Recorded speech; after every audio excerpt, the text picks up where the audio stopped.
Hello mga kabakbak, ngayon narating na po natin ang bayan ng El Nido. Nasa pinakadulong parte na tayo ng Palawan. Papunta tayo ngayon sa isang barangay sa dulo rin pero bandang east ng El Nido, yung barangay Sibaltan. So nadala naman natin ulit si Bakbak sa pinakamalayong parte dito sa Palawan. Sobrang nag-enjoy ako i-drive, sobrang smooth ng biyahe, walang naging aberya. Yung mga akyatin na akala ko po hindi makakaakyat, lalo na po yung in between ng Rojas tsaka Taytay. Tapos may isa pa dyan yung between ng Taytay tsaka El Nido, sobrang taas din nun pero nakaakyat tayo. Tapos yung isang barangay dito na pinuntahan natin, yung barangay Tinigiban, may fiesta kasi dyan, in-invite tayo sa Amihan Festival.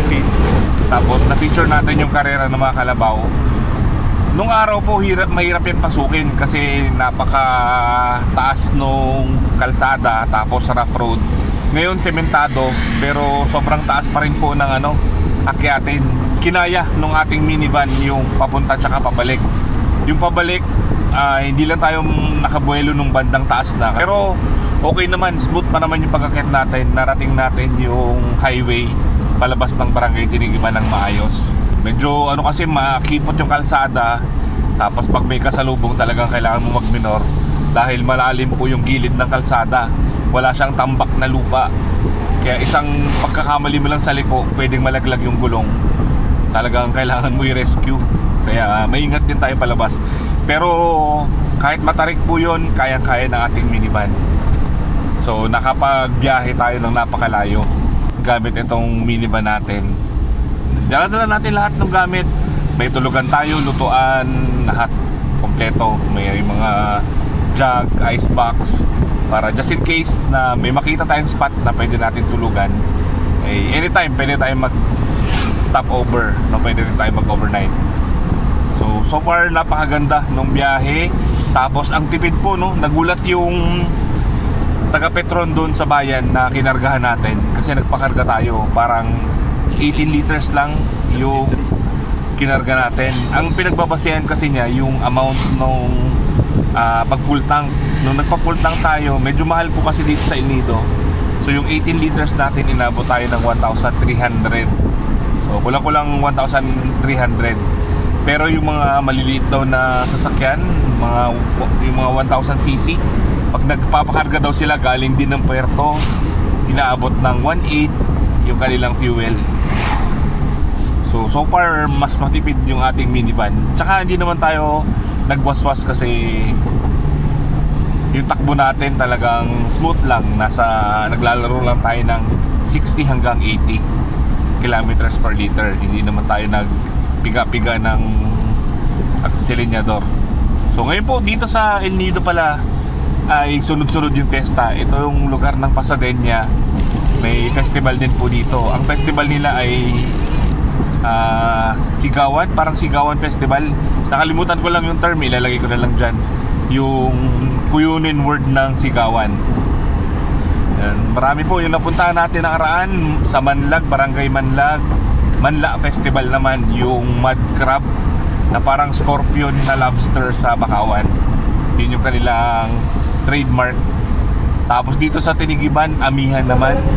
Kasi itong side na po yun nito, itong mula Tinigiban, which is yung north, hanggang sa Sibaltan, ay malalakas yung hangin pag panahon ng amihan. Kaya dyan nyo po madalas makikita yung mga activities ng kitesurfing sa parte na yan. So nung pumunta tayo, nung fiesta, naabutan natin may mga nagka-kitesurfing dahil malakas po yung hangin. So itong side na to ng El Nido, hindi gaanong napupuntahan ng turista. Baka hindi alam siguro na ibang turista, akala nila yung part lang na yon yung pwede mapuntahan dito sa El Nido. Yung may offer po ng east side ng El Nido, more on more on beaches, white sand beach. Tapos may mga island hopping din, which is hindi po common, hindi siya nahahawig, naiiba siya na island hopping compared dun sa downtown. So, iba-iba po yung mga na-experience natin na daanan dito sa El Nido. May rough road, may paahon, may matataas na akyatin, pababa, zigzag, lahat. Pero so far, okay naman yung takbo ng ating minivan. So ngayon nandito tayo sa liblib na lugar sa Barangay Sibaltan, sa side ng Kabuman. Ito rough road. So okay naman, kayang-kaya.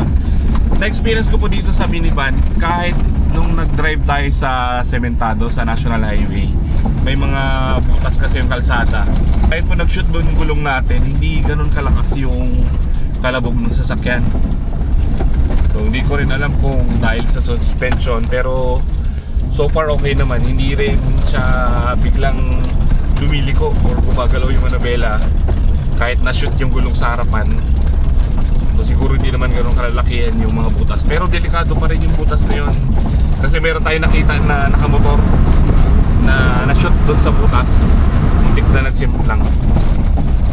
Ayan, so okay naman. Pero pagdating naman sa suspension, sa comfort niya sa lubakan, hindi siya tulad ng mga mamahaling sasakyan na smooth lang pagdating sa rough road. Ito medyo ramdam mo yung tagtag, pero goods na, hindi naman ganun kasama. Okay naman yung yung daan niya sa lubak. Ayan. Ito mga batuhan yung ating dinadaanan. So dito tayo sa east side ng El Nido. Kanina doon na daanan natin yung kalsada na lupa, medyo madulas. Pero okay naman dahil nakapalit tayo ng bagong gulong. Medyo makapit kahit papaano, hindi siya nag-i-slide ng balagbag. Yan, tapos naisuot natin siya doon sa sa masikip na kalsada. Meron kasi diyan daanan sa unahan sa pinanggalingan natin na papunta ng falls. Medyo masukal siya, maliit na talaga yung kalsada.